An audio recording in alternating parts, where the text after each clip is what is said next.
বিএনপির ভারপ্রাপ্ত চেয়ারম্যান তারেক রহমান বেশ কিছু গুরুত্বপূর্ণ ইস্যু নিয়ে বক্তৃতা দিয়েছেন এবং এই গুরুত্বপূর্ণ ইস্যুগুলোর সঙ্গে রাজনীতি, আগামী নির্বাচন এবং আগামী নির্বাচনে বিজয়ী হলে বিএনপি কি করতে চায় সেইগুলো সম্পর্কে অনেক স্পষ্টত কথা বলেছেন তিনি।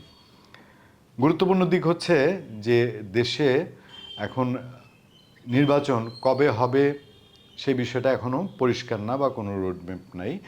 কোনো কোনো দল বলছে যে একটা নির্দিষ্ট সময়সীমা থাকা দরকার, কোনো কোনো দল বলছে আমরা সরকারকে এখনই সময় বেঁধে দিতে চাই না, কেউ কেউ আবার বলছেন যে না, সংস্কারের জন্য জাতীয় পর্যায়ে যে পরিমাণ সময় প্রয়োজন সেই পরিমাণ সময় তত্ত্বাবধায়ক সরকারকে দেয়া প্রয়োজন বা অন্তর্বর্তীকালীন সরকারকে দেয়া প্রয়োজন।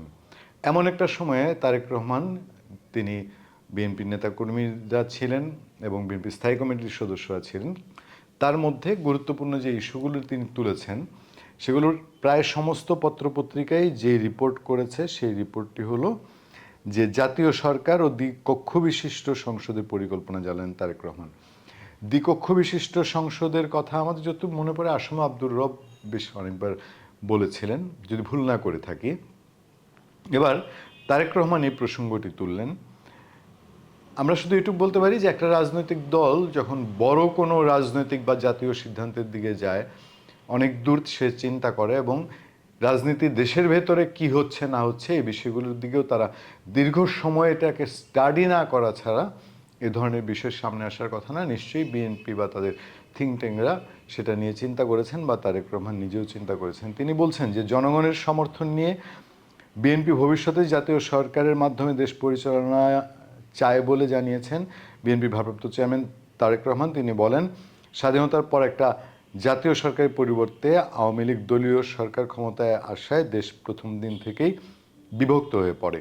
যেটা আমরা এর আগে বলছিলাম যে আমাদের বাংলাদেশি জাতীয়তাবাদ এবং বাঙালি জাতীয়তাবাদ এই দুই ধারায় আমরা বিভক্ত দীর্ঘদিন। ফলে একটা বিরাট অংশ ইচ্ছা থাকা সত্ত্বেও দেশ গঠনে কোনো অবদান রাখতে পারেনি। স্বাধীনতার পরপর জাতীয় ঐক্যের শক্তিকে ব্যবহার না করে সেদিন যে সুযোগ হাতছাড়া হয়েছে, আগামী দিনে আমরা তার পুনরাবৃত্তি চাই না। তারেক রহমান আরও বলছেন, এদেশের মানুষের জন্য গণতন্ত্র আর ভোটাধিকার পুনরুদ্ধারের সংগ্রামে যারা অংশগ্রহণ করেছেন তারা আগামী দিনে দেশ পরিচালনায় অংশগ্রহণ করবেন।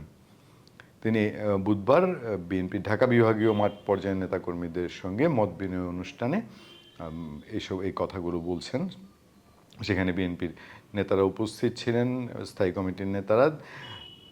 আরেকটা জায়গায় তিনি যেটা জোর দিয়েছেন যে এই দ্বিকক্ষ বিশিষ্ট সংসদ ব্যবস্থা সাংবিধানিক সংযুক্ত করার পরিকল্পনা জানিয়ে তারেক রহমান বলছেন যে আমাদের আরও একটা গুরুত্বপূর্ণ সংস্কার পরিকল্পনার কথা দেশবাসীকে জানানো প্রয়োজন মনে করছি। দেশে প্রথাগত রাজনীতির বাইরে, ট্র্যাডিশনাল যে রাজনীতি বা রাজনীতিবিদের বাইরেও যদি আমরা বলি তাহলে হয়তো ভুল হবে না, প্রথাগত রাজনীতির সঙ্গে সম্পৃক্ত নন কিন্তু দেশ গঠন, উন্নয়ন ও পরিচালনায় অংশগ্রহণ করতে চান এমন অসংখ্য জ্ঞানী, গুণী শিক্ষক, শিল্পী, সাহিত্যিক, সাংবাদিক, গবেষক, চিকিৎসক, বিশেষজ্ঞ ও মানবাধিকার কর্মী রয়েছেন। কিন্তু বর্তমান সংবিধান কাঠামোতে তাদের পক্ষে সংসদের সদস্য হিসেবে আসার অবদান রাখার সুযোগ নেই।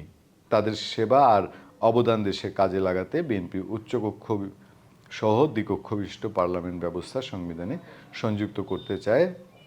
তারেক রহমান বলেন, আমি বিনয়ের সঙ্গে শুধু আমাদের আগামী দিনের পরিকল্পনা আর সদিচ্ছার কথা জানাতে পারি, কারণ আমরা জানি দেশে মানুষের সমর্থনই কেবল আমাদের পরিকল্পনা বাস্তবায়নে সহায়তা করতে পারে।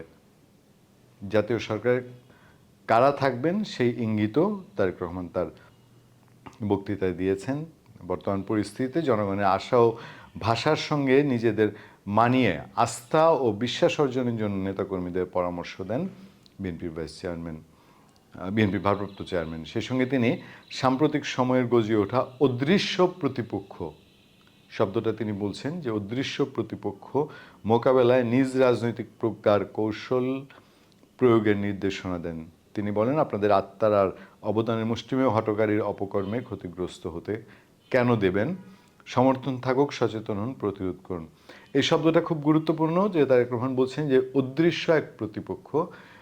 নানান সময় বলা হচ্ছে যে একটি পাল্টা বিদ্রোহ, পাল্টা বিপ্লব এরকম চেষ্টা, এবং বিএনপির দিক থেকে অভিযোগ করা হয়েছে যে সাবেক প্রধানমন্ত্রী শেখ হাসিনা তিনি ভারতে থেকে ষড়যন্ত্র করছেন। এর বাইরেও নানান সময়ে এই কথাবার্তাগুলো সংশ্লিষ্ট মহলগুলো থেকে উঠে আসছে যে একটা কেউ চেষ্টা করছে অন্য কিছু একটা করার।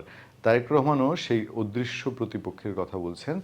আমরা বলবো যে অদৃশ্য প্রতিপক্ষ রাজনীতিবিদরা যখন ডেলিভারি দেন, কথা বলেন, তখন তাদের অনেকেরই নলেজে থাকে বা কোনো একটা ধারণা থাকে।